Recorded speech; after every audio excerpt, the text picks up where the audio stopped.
All right, what's going on, OTF Nation? Gene Matherin, aka The Solution. Another episode you never want to miss, our Monday workout. I'm really excited to have Dr. Jessica Bachman from Stronger You Nutrition on the episode this week. And so Doc Bach, before we get started, for those that don't know who you are and don't know about Stronger You Nutrition, if you would please kind of dive into your background. You're a doctor, your background as a doctor, and your relationship with Stronger You Nutrition.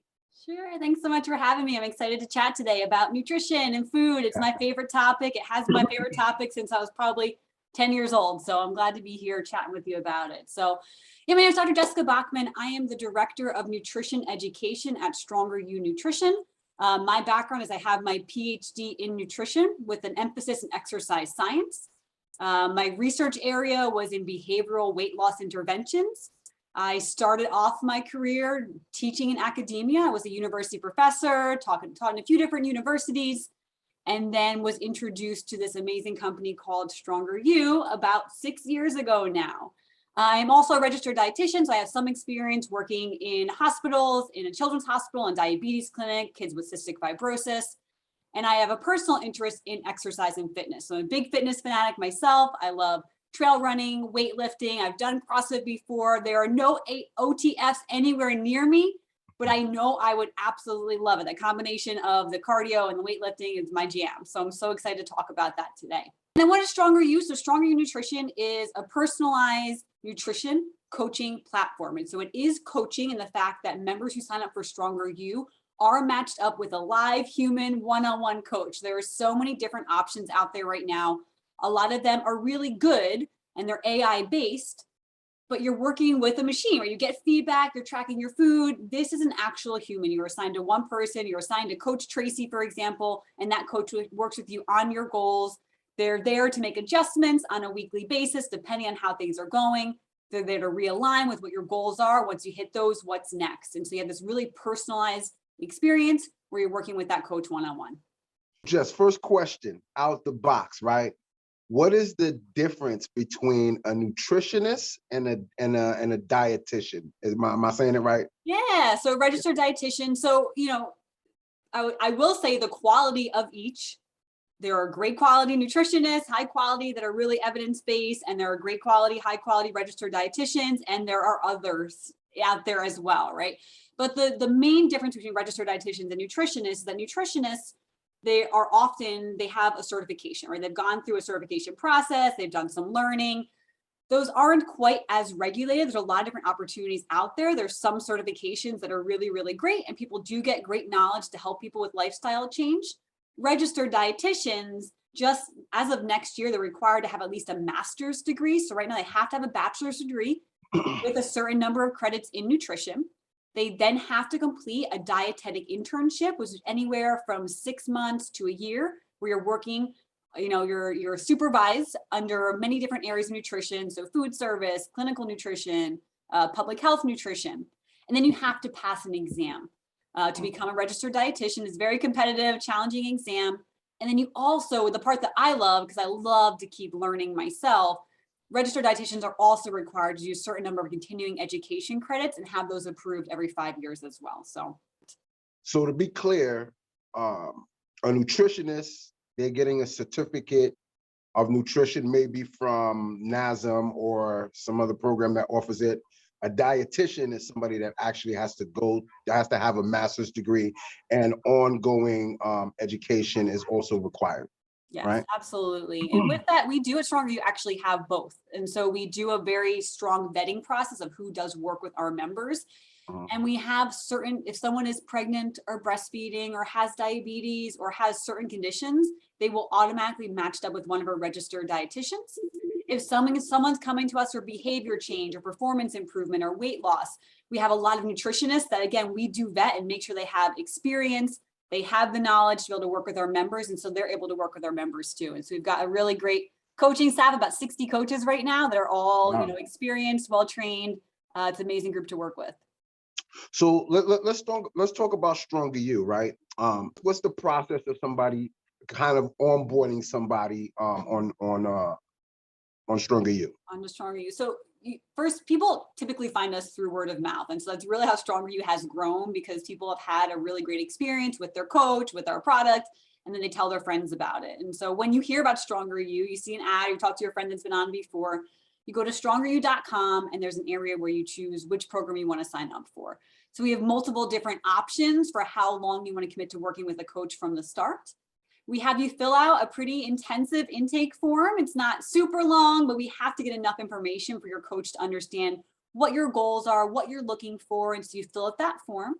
That form goes to our member experience team that then will find the best coach that's going to match up with what your needs are, what your goals are, what you're looking for in a coach, that matches up with one of your individual coaches. From there, you get into our Stronger You app, where you have access to our education materials. We have a whole onboarding series. We have videos about what to expect with the program, how to plan your food, what to do when you're going out to eat, all these different educational materials.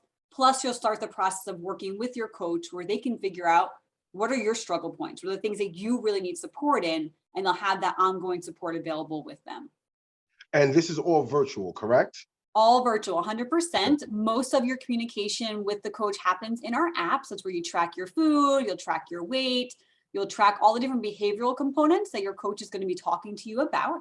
One note with that too, I will say that we do start all of our members tracking, because if you look at research on making behavior change, the best predictor for success is self-monitoring your dietary intake, which is tracking your food. That does not mean you need to do this forever. That is a starting point. It helps to increase your awareness. It makes you understand what you're eating.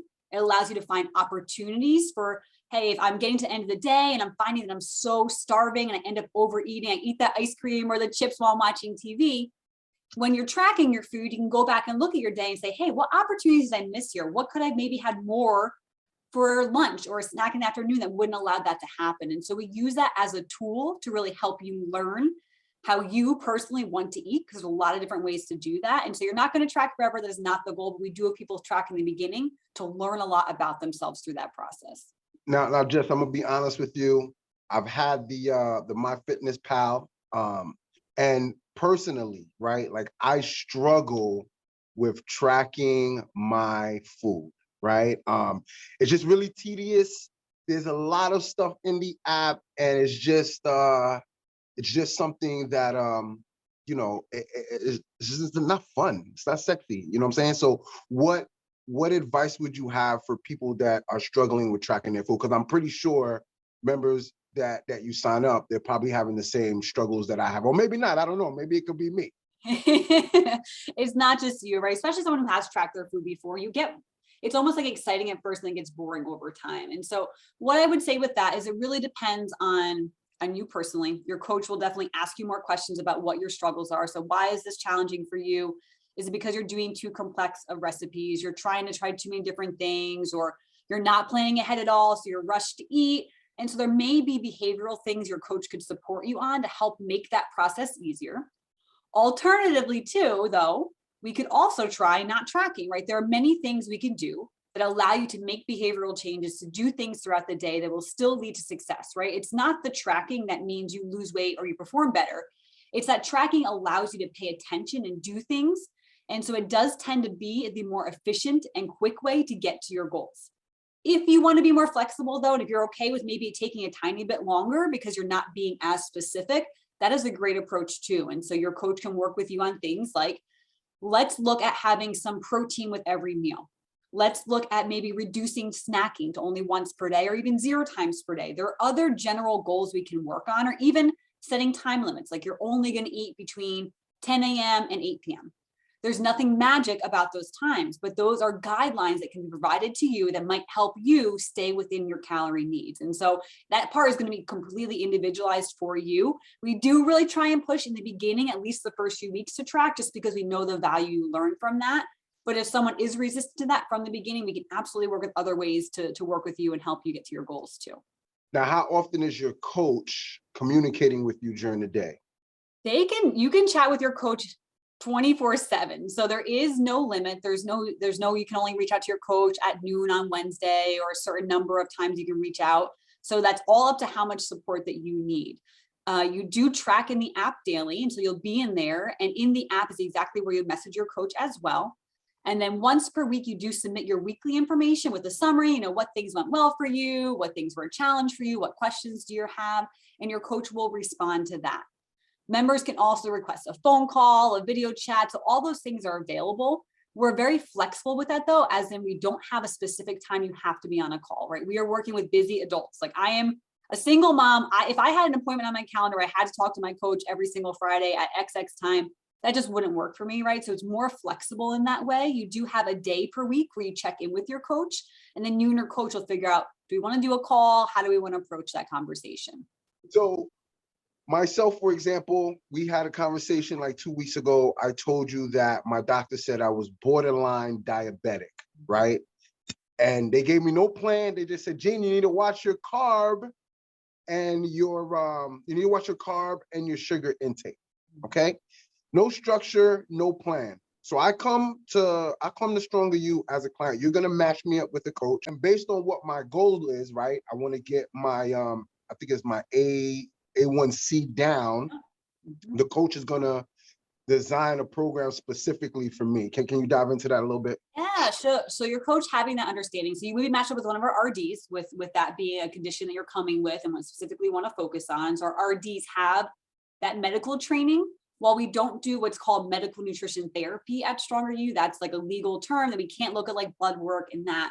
There's a lot we can help you with though, as far as controlling your diet. And so with someone who is borderline pre-diabetic or borderline diabetic, right, one of the most important things you can do is work on the consistency of your diet. One of the best things too is if someone is overweight, weight loss can help reduce some of the insulin resistance, some of the issues that are causing those higher blood sugar levels. And so setting a goal, again, if someone is overweight, to lose a certain amount of weight to get them back into what's considered to be the normal range based on BMI. You can argue specifically what that is, but some weight loss would likely be beneficial. They'll set a certain number of macros for you to eat per day to help you move towards weight loss. And then they'll have conversations with you about how to spread those macros throughout the day and what foods to consume to make sure blood sugar is staying as stable as possible. I'm glad you mentioned the macros. Let's talk about the macros a little bit. One of the things that I think myself and some of our members struggle with is what exactly is macros, and how do you track them? Yeah, so macros is a shortened version of the word macronutrients, and macronutrients are the 3 different ways that you get calories in your diet, and so you get them from carbohydrates, protein, and fat. And so you eat them in grams amount. So you eat a certain number of grams of fat per day, grams of carbohydrate, grams of protein per day. Every gram of carbohydrate and protein that you consume has 4 calories, which is the energy we consume in our diet. And every gram of fat has 9 calories per gram. Okay. So there's a little math there with it, right? And this is what the coach kind of assist you with. Now let's talk about labels a little bit, right? So I go and I get I go and get a protein bar, and there's all the stuff in the labels and the ingredients. That's probably for another show, right? But what's the most important thing, people that are people that are tracking their macros, what are the main things that we should be looking for in the labels? So it does depend on your goal, kind of what you're specifically going to focus on the most. I mean, if you have a specific macronutrient goal per day, so you have a certain number of carbs, fat, and protein you aim for per day, you can find those exact numbers for that protein bar on the label. So you can see how many grams of carbohydrates it has, how many grams of protein it has, and how many grams of fat it has. If your goal is weight loss, right, you want to look for foods that are going to help you fit within your calorie goal for the entire day. And so, right, there's a whole variety of foods you can choose to hit your goals for the day. I like to think of it like a budget. Let's say you budget to spend $200 per day. You can spend $200 on a really big dinner or a really big breakfast, let's say, and then you have no dollars left the rest of the day. You're going to starve the rest of the day to stay within your budget. Same thing with food. And so you're going to learn, that's what tracking does for you. Learn over time, okay, how much do I want to eat in the morning? Because that allows space for me to still hit my goals. And I can eat that much for lunch or that much for dinner. And so it's all determining for you. For some people, they might want to eat 2 large meals. Other people might want to eat 3 small meals and 3 snacks per day. There's no one best way to do it, but you can learn about your own preferences and what works best for you as you're paying attention to your intake, as you're considering things like, is this protein bar?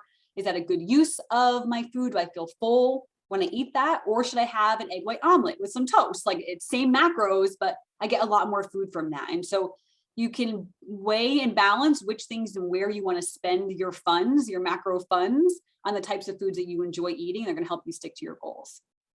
We do require a 3-month minimum when you sign up for Stronger You, because it's not until week like 8 or 9, no matter what your goals are, we really start visually seeing the change.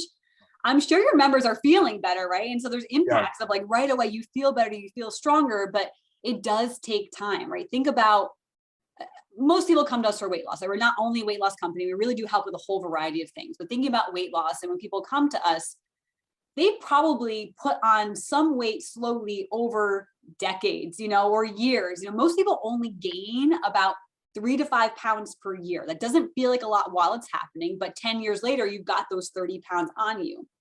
To expect to see huge changes and drop all that weight in 3 months, which that would be fabulous if we could do that, that's just not the reality, right? You can't possibly do things like that in a healthy way while you're sustaining your muscle, while you're feeling comfortable, enjoying your life in some ways, like that stuff's all important. And so it does take time. It takes time to make these changes. And yeah, I'd say that 3-month time period is really a sweet spot where you start to really see, and then it becomes a part of your lifestyle. And it's like a new way of living, new way of looking, new way of feeling. So just talk about, why do people struggle with nutrition? What in your professional opinion, what is the biggest hurdle or obstacle they have? I love that question. It's so hard because it's so varied. I think, so obviously my viewpoint comes from the viewpoint of a female. I think that from a young age, having issues with body image for me was kind of like what spiraled me into having issues with food, and then developing a relationship where some foods were good foods versus bad foods, and constantly fighting against that, and always wanting to be tinier and thinner. And that started with me a really big challenge with my relationship with food, that I wasn't able to just enjoy healthy meals, eat in a healthy way.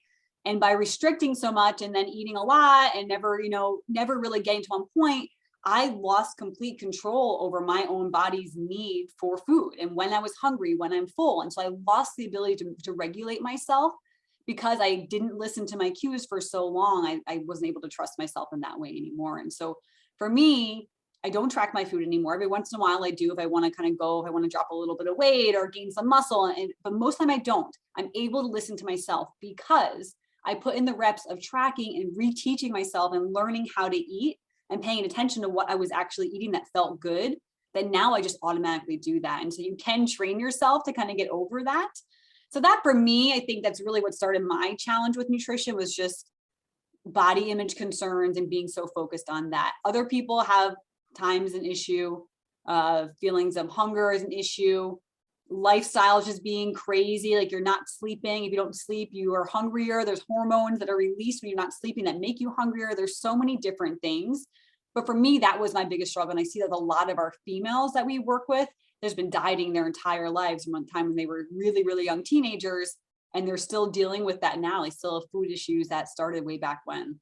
What do you think yours is? I would love to hear yours. I lost 30 pounds here at Orangetheory Fitness. Yeah. It took me about 3 months to really find out what worked for me, right? And I talk about this a lot, right? The nutrition part was the hardest thing for me. I can't begin to tell you how many times I wanted to go to McDonald's because it was convenient and it was right. I could walk like 10 steps and be at the McDonald's, right? The convenience.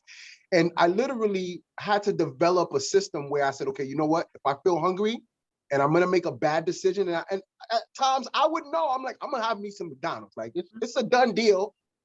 I'm gonna give myself 30 seconds though. Oh, I love it. I walk out that door, let me give myself 30 seconds. And within that 30 seconds, the urge to have that McDonald's went away, right? And so that was one thing, right? Like, I was going through withdrawals, you know what I'm saying? I used to love the sugar strips, okay? And I used to get these sugar strips for like $1. And I'm telling you, it was a major struggle for me. And using that 30-second time to relax, also not allowing myself to be hungry, right? So I would have like oatmeal in the morning and I would have a shake, right? So I'm not hungry.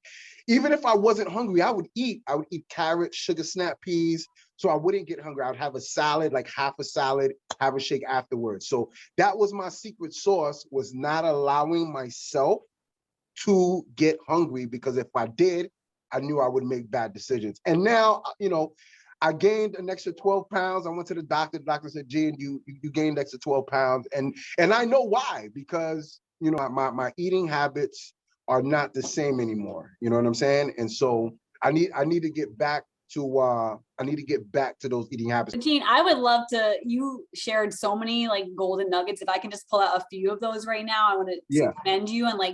And I think that you did such a beautiful thing of just, whether it was conscious or not, I know you tried to make a change, but you did so many things that we recommend just intuitively, and some of those, that pause is so key before reaching for what you want, because it is natural to have an urge to eat something that is delicious, that smells good, that is right in front of your face. Like, our environment is so challenging to say no to things because you see it everywhere. Foods are literally developed in a way that makes them taste so good at the maximum extent of desire when we taste these foods, right? Food companies spend millions and billions of dollars on making foods taste exactly the way they know is to make your brain want more of them, right? So that happens. So that is the reality. And so you just taking 30 seconds. We right now at Stronger You are reading, we just finished up a book club, The Willpower Instinct. It's fabulous. And she has something in there called urge surfing, which is this process. It's basically like a meditation. When you you can't ever tell urges to go away. They're not going to leave you. But if you take time and sit with them and really think about what the urge is, like, oh, I would really like to eat that McDonald's. It would taste really, really good. But as you just think about it more and you take the time, you can easily move yourself past that and be like, oh, I don't actually need it. The urge is gone now. And so you take your time. It's almost like a meditation to get past that. And so you were automatically doing that. And that's amazing. You talked about the types of foods you were choosing. And so you gave examples of like oatmeal and a shake. And I had a salad and a shake. Those things to keep yourself full are full of fiber, right? Oatmeal, the fruits and vegetables you were eating, and your shakes have tons of protein. Those are two of the major components of food that absolutely keep us the fullest for the longest period of time before the next meal. And so again, you made these choices that support all the things that we would teach as well. And you intuitively did that. So I love hearing your story about that. So thank you for sharing. There's not a one size fit all, right? Like, I had to experiment because you talked about having a relationship with food, and that's so important, right? I didn't want to have a negative relationship with food, right? I wanted to enjoy the food that I was eating, because if I didn't enjoy it, like I wouldn't do it, right? I like carrots. I'm gonna be honest with you. Like, I could eat carrots all day. It'll curb my appetite. I like bananas and oranges. So, but it's important that it's like a trial and everything, right? You really have to figure out what works for you. The oatmeal, the shakes, the salad, the 30 sec. These are things that worked for Gene. That may not necessarily work for you. And I had an urge. Now, I can't even begin to explain how these urges will make me sweat. Like, I literally, and it's a mind thing. In my mind, I'm saying to myself, I'm going to get a double Whopper. 30 seconds, boom, urge gone. It's so amazing. Our brains are amazing. It's incredible the work you can do. It's like whatever you believe, you really can achieve. Like, our minds are everything. But what do you think the misconception of food and nutrition is out in the community right now?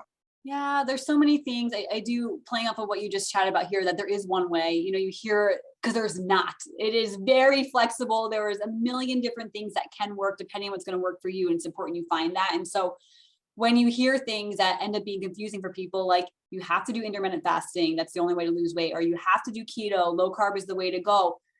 Those things just keep cycling around. Like, I've been in the nutrition field for a while now. Like, high fat was a thing 30 years ago, and now it's back. Like, it kind of, everything cycles through. And the reality is that there is no one way. There are a few core things that a diet should include, and that's high quality foods, right? Foods that are mostly fruits and vegetables, whole grains, lots of fiber, high protein. Those are the things that are going to get you most of the way to whatever your goals are. then finding those details is exactly based on what you said, figuring out what's going to work best for you, and is not the same for any one person. And so that's definitely our stronger youth philosophy too. There's many different flexible ways of doing that. We have Hell Week coming up, right? The meat Yes. and potatoes of our show today, right?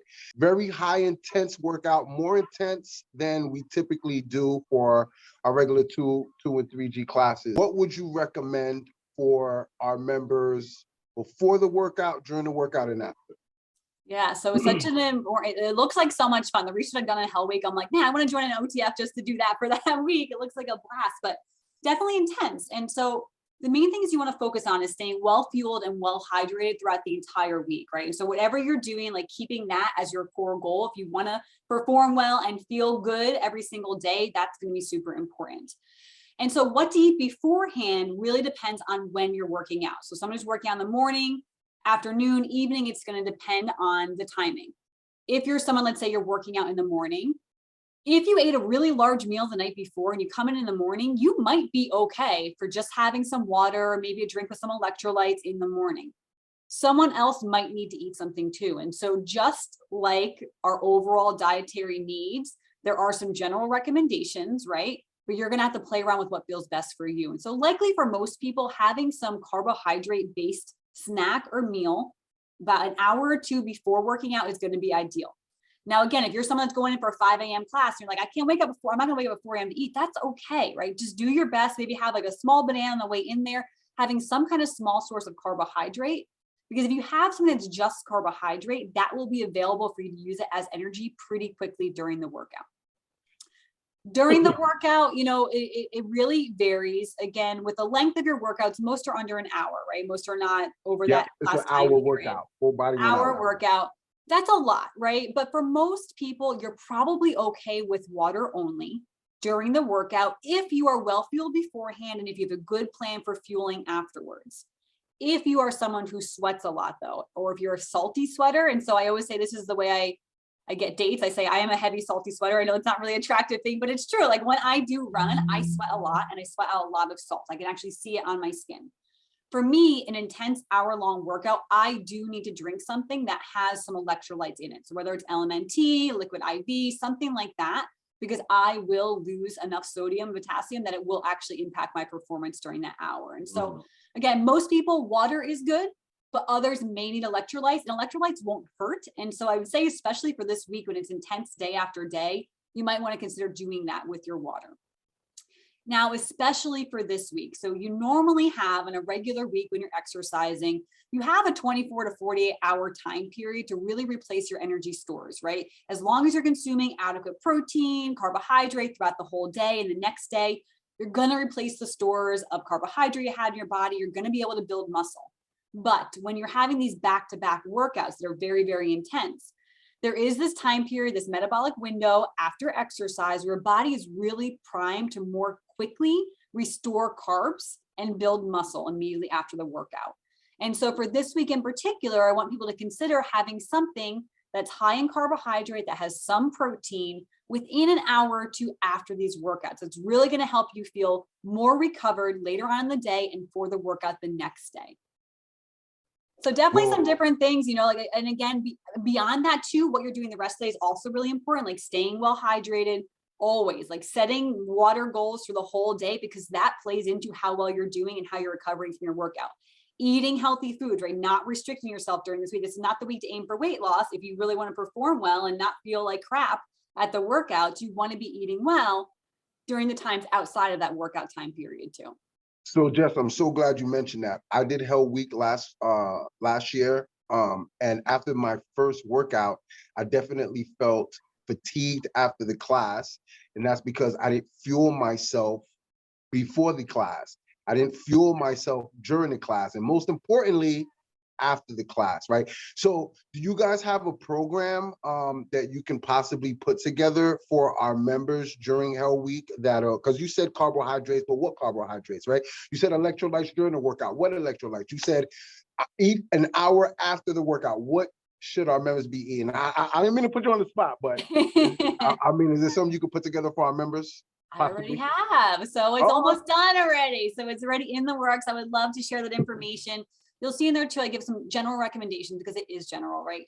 Because there's more details too, which I will mention in this handout also. Like some people, their gut is just too upset. They can't eat within an hour of working out because it makes them feel like they cramp up a little bit. Like everyone has different level of tolerance for what they can have. And so I'm going to give you recommendations, but you're also going to have to be a little bit of your own trial and error, your own scientific experiment. But I will say the point that you made, it's like, think of starting the week at 100%. If you burn through 20% in the first workout and you don't completely refuel, then you're starting your next workout at 80%.